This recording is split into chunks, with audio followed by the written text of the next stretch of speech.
Karibuni tena majira haya mahali popote ulipo. Majina yangu ni Geoffrey Masharia. Yesu ni Bwana. Namshukuru kwa sababu ya kunihifadhi, kunifikisha mahali ambapo nimefika na kutembea safari hii ya imani pamoja naye kwa jina la Yesu Kristo. Jioni ya leo naomba ya kwamba tukaweze kuendelea katika kushiriki neno la Bwana. Naamini ya kwamba Bwana amekuwa mwema kwako. Naamini ya kwamba kutafuta Bwana kwako sio bure. Naamini ya kwamba kutumikia Bwana kwako sio bure. Naamini ya kwamba kumwamini Bwana kwetu sio bure. Ambari Bwana anatayarisha ushuhuda mkubwa wa mambo makubwa anayofanya. Ujumbe wangu ninahubiri sehemu ya 3 ambao ninauita signs that people ignore in life, ishara ambazo watu wanapuuza katika maisha. Na leo ningependa kuzungumzia baadhi ya ishara nzuri ambazo Mungu hutumia kutuzungumzia na Mungu hutumia kutupa mwongozo maishani, lakini wengi tunazipuuza labda bila kujua ya kwamba ni Mungu anayezungumza. Kwa mfano, ningependa kuzungumzia kuna watu wengi ambao wamesikia mwito wa kuzungumzia mtu fulani habari ya kuokoka. Na unajua ishara zingine ambazo Mungu analeta ndani yetu ni kwa njia ya mzigo. Unasikia mzigo ndani yako, labda uweze ku-evangelize, to witness to a neighbor, kuhubiria rafiki yako. Na wakati mwingine unajua shetani anakuonyesha labda yule mtu ni mkubwa sana, labda yule mtu ni tajiri sana, usiweze, labda sio mtu unaweza kumfikia. Labda unasikia shetani anakuonyesha labda yule mtu atakupuuza, labda yule mtu atakataa lile neno ambalo utamzungumzia. Naamini kuna watu wengi ambao Mungu aliweka ishara ndani yao kwa njia ya mzigo ya kuwaonyesha kwamba huyu mtu he is ripe for the word. Huyu mtu anahitaji kuhubiriwa. Lakini saa nyingine tunadanganywa na macho. Tunaangalia, tunaona labda huyu mtu ni too educated, he's too senior, he's too prominent, he's too rich. Na maybe unasikia ndani yako uoga, kumbe ilikuwa ni ishara. Na mimi nimeona na nimesikia watu wengi wakisema yule mtu, hata wakati ambapo nilisikia mzigo nimwambie habari ya Yesu, nikaona labda kama hawezi akafikika, nikaona kabla ako very complicated. Na unfortunately wakati mwingine unasikia yule mtu ambaye ulikuwa uhubirie ya kwamba ameondoka, maybe amekufa bila kumjua Yesu, ama unasikia kwamba mliachana, and maybe Mungu alikupatia hiyo ishara that came as a burden. Some signals come as a burden. Unasikia uko na huo mzigo, a special burden to speak the word of God to that person. Maybe a special burden ya kusikia kurekebisha yule mtu. Unasikia yule mtu, wacha nimwambie njia ambazo anapitia na mienendo yake sio mizuri. And unfortunately, labda unasikia yule mtu maybe aligongwa na gari ama aligonjeka, aliondoka, kumbe that was a signal that we may have ignored in life. I don't know which are those people that God is sending you to, and God is leading you. And maybe it's in your place of work, it's in your neighborhood. Maybe there are cycles of your friends and the networks of the friends that you have. And sometimes you feel ashamed. Maybe they are fellow colleagues at work. And sometimes unajiona, I'm too inferior, I'm too junior. Maybe yule mtu nikimwambia habari ya kuokoka atasikiaje? Let me tell you, that is a signal that you should never ignore in life. It could be, it could be a very expensive signal. Inaweza kuwa itagharimu maisha ya mtu. Baada yake unaanza kujuta kusema, I wish nilimwambia habari ya Yesu. I wish nilimzungumzia. I wish nilimhubiria. Let me tell you, never ignore such a signal in life. And if God is leading you and you're feeling the burden, unasikia kwamba huu ni mzigo let me go and tell my neighbor about Jesus. Let me go. You never know their time of leaving. Hautajua majira yao ya kuondoka. Watu wengine wamesikia tu ghafla, yule mtu nilikuwa ninamuogopa na ameshaondoka. That is a signal that we should never ever ignore in life. Wacha nizungumzie signal nyingine, a very good signal. Unasikia kuna signal nyingine ambayo Mungu analeta, signal ya neema. Have you ever felt that you have a special grace to do something, something that other people don't have grace for? I've seen people, nimeona watu wengine, even some of my friends, ambao wako na neema ya kuhubiria, maybe watu wa bodaboda, wako na neema. Mungu ameweka ishara hiyo. It's a signal. Every time you see mtu wa bodaboda akipita, unasikia upendo fulani, unasikia mzigo fulani wa kufikia yule mtu. Kuna watu wako na neema like me. I thank God because I have the grace to reach, recovering alcoholics, watu ambao ni walevi, watu ambao ni wanatumia madawa ya kulevya. God has given me that grace. And let me tell you, every time I'm with those people, hata wakati ambapo nitaenda kwenye hoteli niweze kula nao, wakati mwingine tunawakaribisha kanisani. Every Tuesday we meet in our church, every Tuesday, even tomorrow we shall be there. I feel the grace, it's in me. I have another fellow pastor with me that ministers with me. Akona grace ya kufikia wezi, wale watu ambao ni wakora, wale watu ambao ni magangsters. Anasikia akona neema. Unapomkuta wakiwa na wao wanazungumza, wanacheka, anasikia mzigo wa kuwafikia. That is a signal, that directs you to a specific calling that you don't need to ignore. Kuna watu wengi wamepoteza mito yao. Many people have lost their callings and their destinies in the kingdom of God, simply because even when God directed them with that signal, they ignored it. What special grace do you feel that you have in your life? Watu wengine wako na special grace ya kufikia prostitutes. Let me tell you, it is a signal of what God has called you for in Jesus' name. A signal. Saa ingine unaona youth, unaona vijana. Ndiyo sisi pia niko na hiyo neema ya vijana. Lakini kuna ile unasikia, it is very heavy on me, to reach those, lesbians, homosexuals, gays and watu wengine ambao unaona kimaisha wanakataliwa. It's a signal that God has called you in that specific area in Jesus' name. Are you called to prostitutes? Do you feel the burden when other people are condemning them? Unasikia embrace. You feel to embrace them. You feel to love them.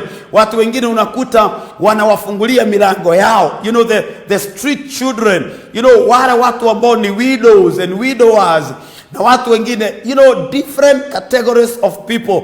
It is a signal that God uses to show you where He has called you. And let me tell you, when you ignore that signal, you miss your calling.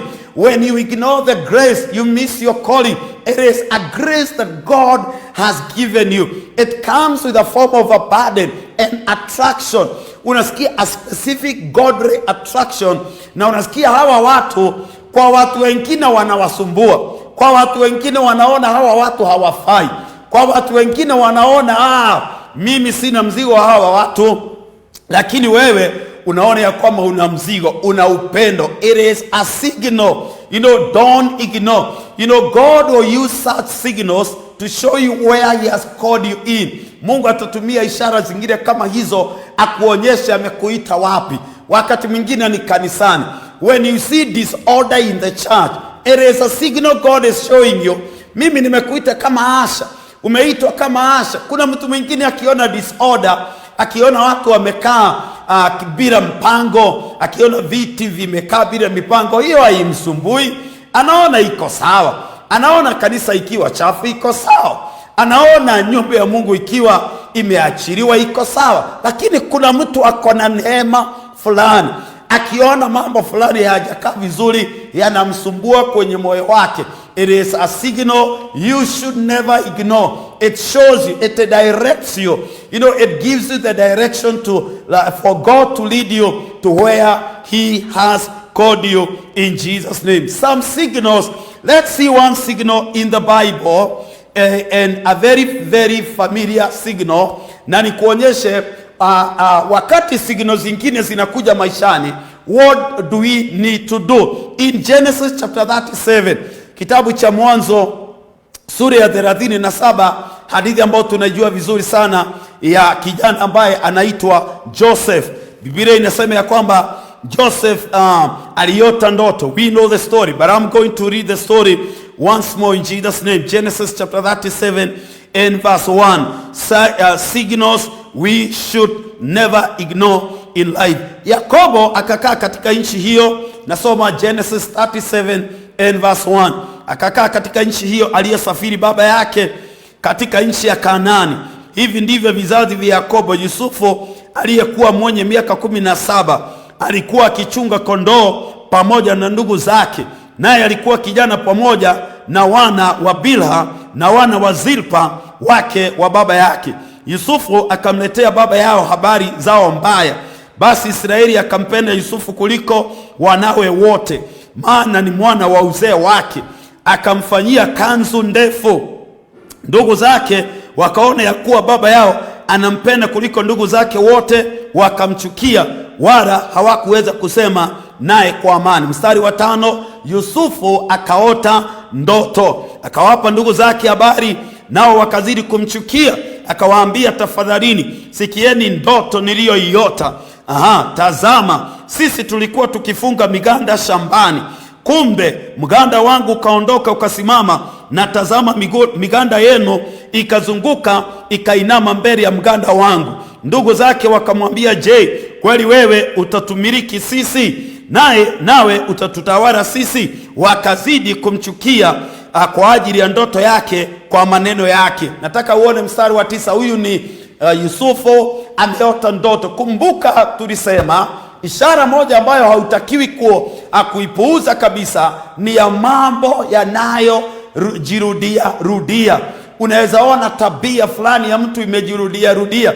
Hiyo ni ishara inakuonyesha ya kwamba kuna shida kwa yule mtu. Unaona maybe mtu fulani roho ya wizi imejirudia, roho ya ukahaba imejirudia, unaona ndani yake. Na inaweza kuwa pia it is on a positive side, sio tu ndoto mbaya, ati ndoto mbaya kuona ukinyongwa inajirudia. It could be a good dream, and that is why today we are learning about positive signals we should never ignore. So huyo ni Yusufu ameota.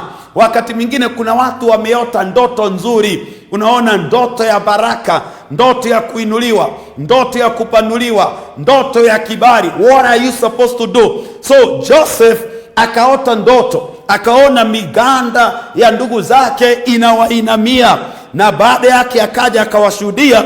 Basi wakamwambia, je, wewe inaonekana wewe utatutawala sisi na kutumiliki sisi. Mstari wa 9 unasema akaota ndoto nyingine. This is my point.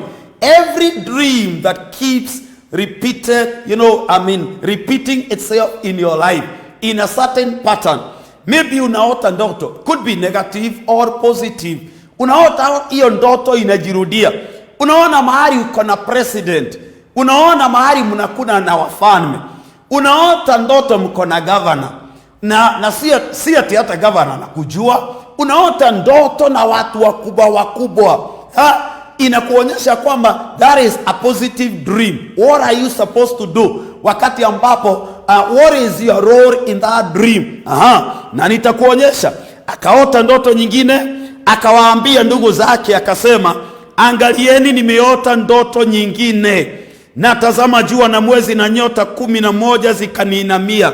Akawaambia baba yake na ndugu zake. Baba yake akamkemea akamwambia, ni ndoto gani hii uliyoiota? Je, mimi na mama yako na ndugu zako tutakuja tukusujudie hata nchi? Ndugu zake wakamhusudu, bali baba yake akalihifadhi neno hili. Je, sijui kama unajua ya kwamba chuki ya Yusufu kutoka kwa ndugu zake iliongezwa na ndoto alizoziota. Zile ndoto unaona zinarudiwa. Jambo moja ambayo imefanya watu wasifikie kwenye maono yao na mipango yaliyo Mungu aliyowapangia. Hata wakati Mungu aliwaonyesha ishara, Mungu amekuonyesha. Unajua tunaita kwa Kiingereza preview. Ni kama sinema inakuja, unaonyeshwa ka preview kadogo. Unaonyeshwa vile hiyo sinema ya kesho itakavyokuwako kesho, lakini unaonyeshwa leo. So there's those times that God will show you the preview, ile ka preview kidogo ya maisha yako. Anakuonyesha tu kidogo tu ile ambayo itakavyokuwa, unaiona mbeleni. So Joseph alikuwa anaonyeshwa, na kuna watu ambao wameonyeshwa ndoto ya aina hii, wameonyeshwa ishara ya kuinuliwa, ishara ya kibali. Unajua, one of the mistakes that we do when God shows us those positive signals, one, it is to share with the wrong people. Can I remind you something? Wakati ambapo Roho Mtakatifu wakati malaika Gabriel alipoleta habari kwa Mariamu, akamwambia utakuwa na mimba, na hiyo mimba haijatokana na mzee, itakuwa ni mimba ya Roho Mtakatifu. Do you know one of the mistakes ambayo Mariamu angefanya? Ni kwenda kwenye kijiji na kuwauliza watu, je, hebu mniambie, mtu akiwa na mimba ya Roho Mtakatifu inakuanga namna gani?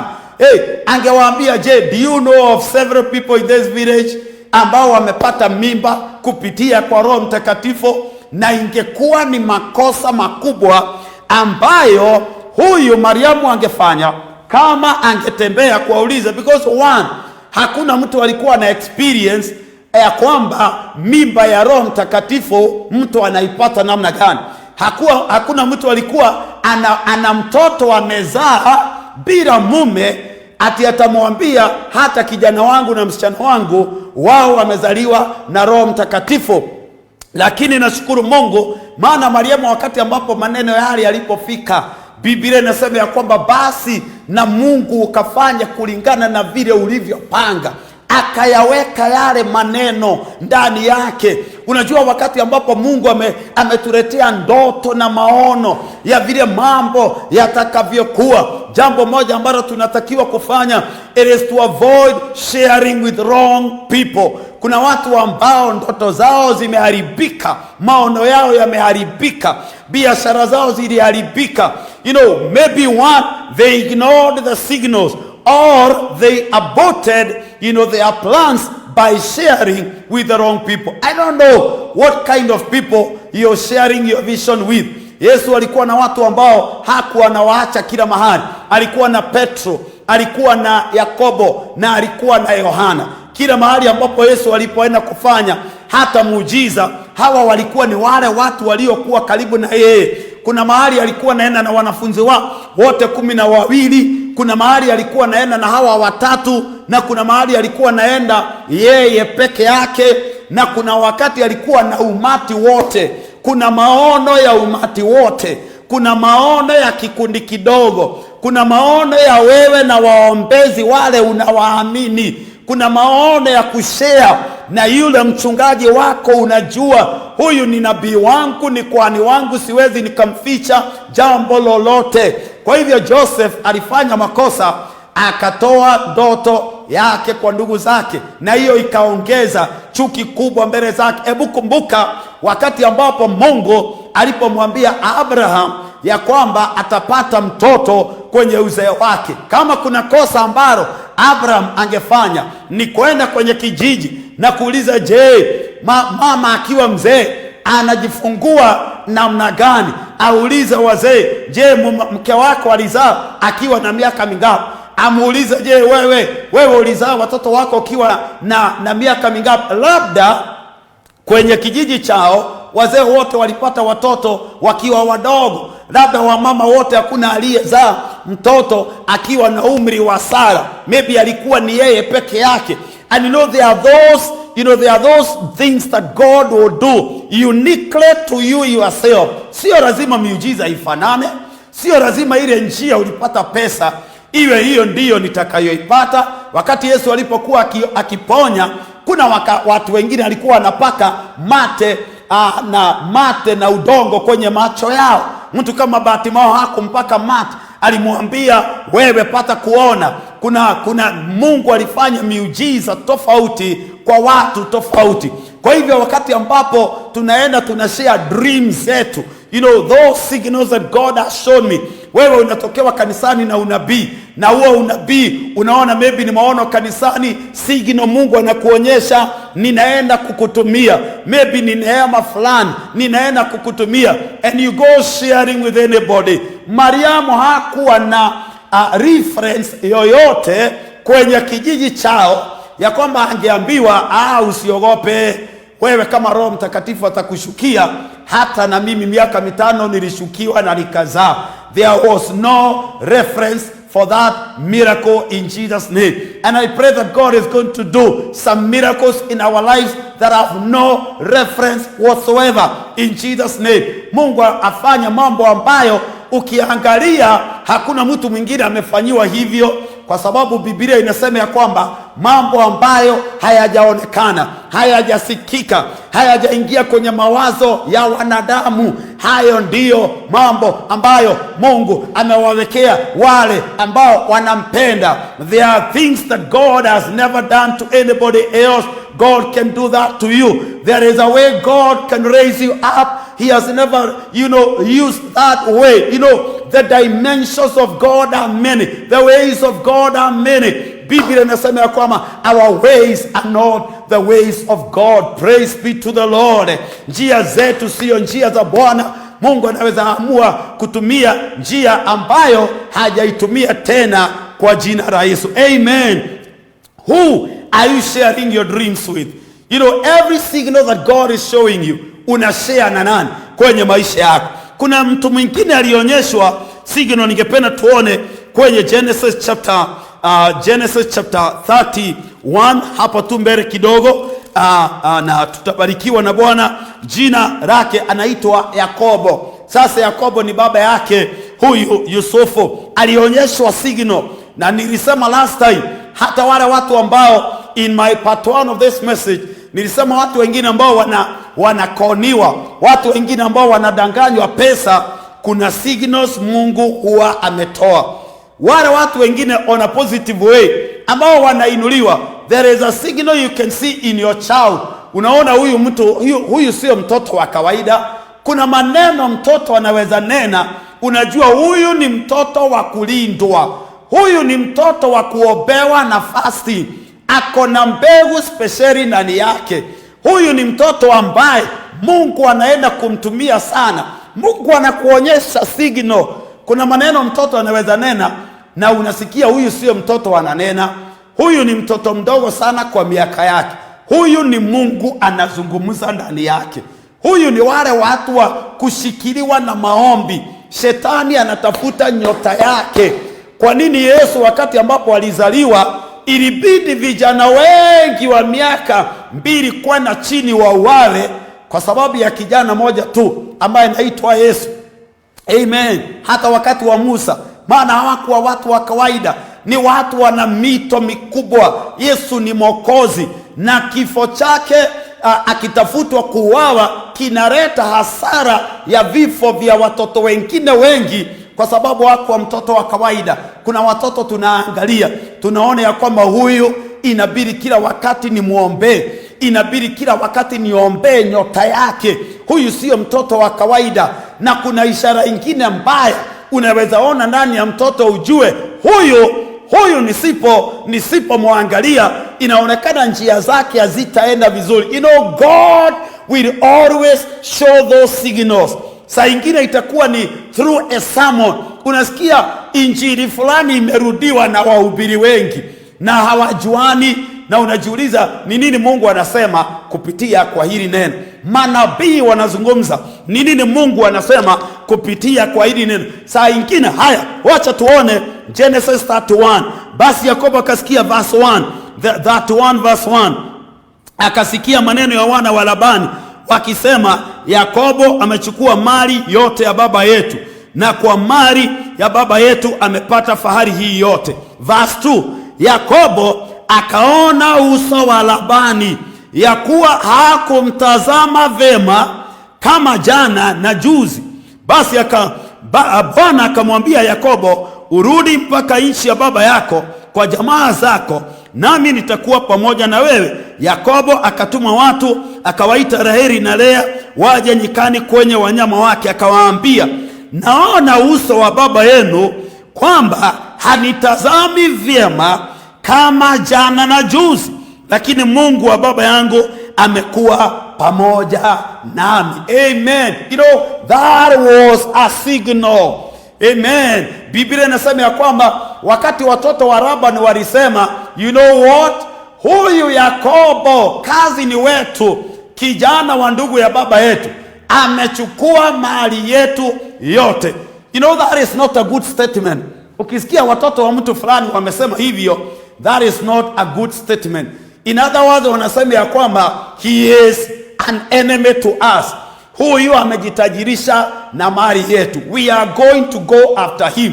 Biblia inasema akaona ishara, uso wa baba wa Laban mjomba wake, akaona uso wake umebadilika.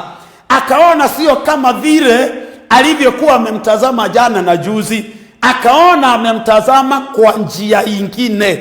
Na niposa Biblia inasema ya kwamba akawaambia, alipoona hivyo, akaambia wake wake Raheli na Lea na Rakeli, mimi nimeona vile baba yenu amenitazama, sio kama vile alivyonitazama jana na juzi. Ameniangalia na uso mwingine unaniambia tunakushambulia. Amenitazama na uso mwingine unaniambia wewe ni adui wetu. Amenitazama na uso unaoniambia umejitajirisha na mali yetu. What about if Jacob would have ignored that sign? Tunajua vile kulivyoendelea. Yakobo wakati ambapo alichukua wake akatoroka akaenda, tunajua Laban alipanga kwenda kumjeruhi, na ilibidi Mungu amuonye usiku, akamwambia usimdhuru huyu Yakobo. It took the warning of God, you know, for God to warn Laban, do not harm Jacob. And you know, it is only because Jacob did not ignore that signal. Amen. Many of us are in pains. We are in tears. Even in relationships. Kwa wale watu ambao wanapanga kuoana, kuna vile in the early courtship, in the early engagement, you know, kuna ishara unaweza ona, na unaona ishara moja, ishara ingine inafuatana. Maybe Mungu anakuambia huyu mtu nikiangalia nikiadd 1+1 naona hatutamalizia vizuri. Kuna watu wana ignore those signs. What about when God is leading you to give something? Kuna mama katika Biblia hatutasoma, in the book of 2 Kings, unajua yule mama aliyepatia Elisha kitanda, taa, meza, na akampatia chumba cha juu. Biblia inasema kwamba ni kumuona alimuona, na akaona ishara fulani. Bible inasema alimwambia mume wake, wacha, let us give this man, you know, an upper room where to stay. Na akasema kwa maneno mazuri ninayopenda kwa Kiingereza, I perceive he is a holy man of God. Amen. I don't know what men perceive when they look at us. You know, I don't know what stereotype or what titles or what description they gave to us.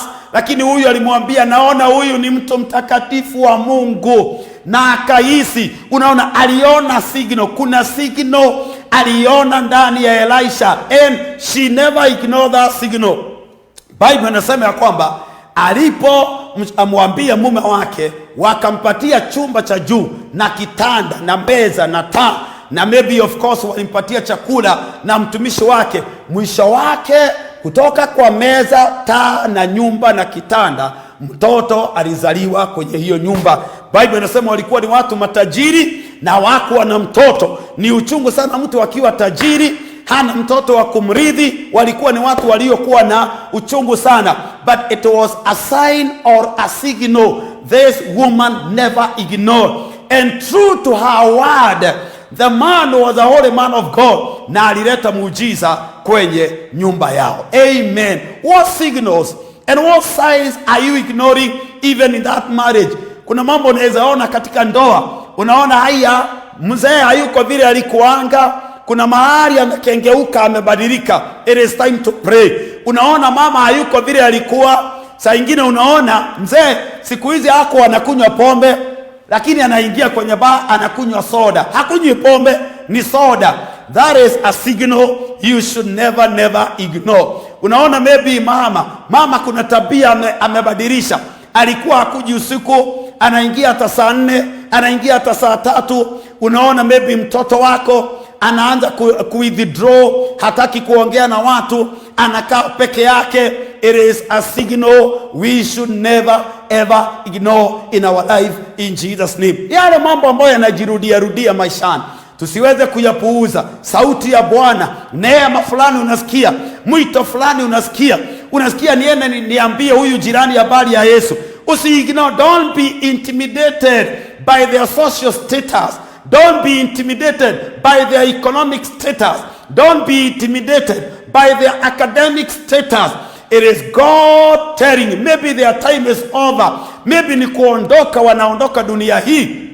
Mungu anakuambia okoa maisha yao. Ningependa niombe na wewe kwa jina la Yesu. Kama kuna ishara fulani umeona mahali fulani, Mungu akupe hekima na neema, na uwe na watu ambao have confidence, have a Peter, a John, a James that you can share your dreams with in Jesus mighty name. Mary aliweka maneno ya malaika ndani yake. She never shared with everybody. Abraham aliweka ndani yake, maana hakukuwa na reference ya mtu aliyepata mtoto kwa hiyo miaka. Hakukuwa na reference ya mtu amepata mtoto sio kupitia kwa mzee, bali kupitia kwa Roho Mtakatifu. Na kweli maneno yale yakatimia, na mtoto akazaliwa. Isaka akazaliwa kwenye uzao wa Abraham na Sara, na Yesu akazaliwa kwa Mariamu, hata bila mbegu ya Joseph baba yake, kwa jina la Yesu. Don't share your dreams with everybody. When God gives you a preview, utapanda ndege, utaenda ng'ambo, utakula, unajiona unakula na uhuru, na unaenda kanisani unasema nina ushuhuda, jana mliweka kwenye maombi, sijui kama nitaitwa State House, nimejiona niko na uhuru, nimejiona tuko na watu wakubwa. Haujui unaongea na nani. Ni wakati wa kwenda mbele za Mungu na kumwomba na kumwambia Bwana, sijui itatimiaje, lakini kwa njia yako ukaitimize kwa jina la Yesu. Akisema utaenda ng'ambo, utaenda ng'ambo. What is your role? Wewe kaa pale. Joseph alipoonyeshwa atatawala, ndiyo siku moja alipojaribiwa na mke wa mfalme, ilikuwa ni njia ya kuspoil ile ndoto yake ya kuwa mfalme, kuwa kiongozi. Maana shetani atakujaribu kulingana na kile anaona utakuwa. Angekuwa kama angekubali kulala na yule mke wa Potifa, angefungwa kabisa na ndoto yake haingetimia. Ilikuwa ni wakati wa kujitakasa. Akasema siwezi ingia kwenye dhambi, nina ndoto ya kulinda, nina maono ya kulinda. Bwana tusaidie tuzingatie ndoto zetu na maono yetu, maana lazima yatatimia kwa jina la Yesu. Mungu Baba, ninakutukuza, naliinua na kulibariki jina lako ewe Bwana. Namwombea mtazamaji wangu, hata yule anaona ndoto yake imetimia, maono uliomuonyesha yametimia Bwana. Wengine waliozungumza na watu wengine maono yakaharibika. Baba, ninaomba come again, oh Lord. Father my God, reveal yourself again, oh Lord, I pray. Kama vile Joseph aliota tena, may we dream again in the mighty name of Jesus. Kama vile Farao aliota tena, my God, may we dream again in the mighty name of Jesus. Neno ulilolinena ukalitimize kwa utukufu wa jina lako Baba. Naombea hiyo jamii, naombea hiyo biashara, naombea hiyo familia Baba, naombea hiyo kampuni ewe Mungu, ya kwamba Baba, kama kuna ishara mbaya uliyoonyesha Baba, pakiwa na mtu atakayeomba Baba, isije ikatimia, na ishara nzuri ulizozionyesha tunazikaribisha kwa kuomba, tunazikaribisha kwa kujitakasa na kujitenga kwa jina la Yesu. Na kile ulichoonyesha na maneno ulionena Baba, yakatimie kwa utukufu wa jina lako ewe Bwana.